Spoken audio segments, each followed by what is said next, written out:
क्या आप जानते हैं जिस खंडर को आप स्क्रीन पर देख रहे हैं कोई मामूली खंडर नहीं है, बल्कि ये है नालंदा विश्वविद्यालय का खंडर। जी हाँ, ये वही नालंदा यूनिवर्सिटी है जहाँ 10,000 से भी ज्यादा विद्यार्थी पढ़ाई करने आते थे।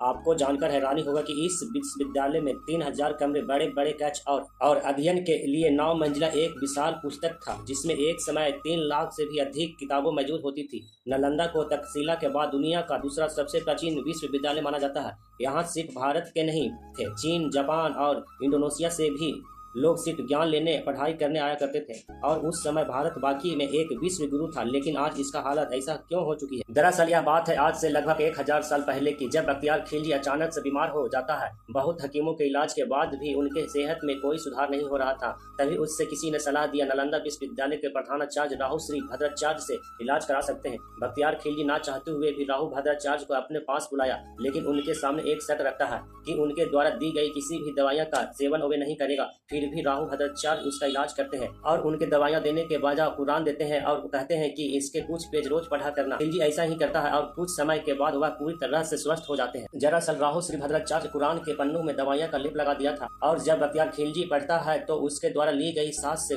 वे दवाइयाँ उनके अंदर चली जाती थी। इसका पता चलता है तो उनके जलन होता है और इस बात की जलन की इन कफीरों के पास मुस्लिम हकीमों से इतना ज्यादा ज्ञान कैसे है। इसीलिए उसने नालंदा विश्वविद्यालय के ईगो में आकर बख्तियार खिलजी ने नालंदा विश्वविद्यालय को जला दिया, जहाँ 3 लाख से भी ज्यादा बुक्स थे और वहाँ मौजूद सभी को मार डालता है।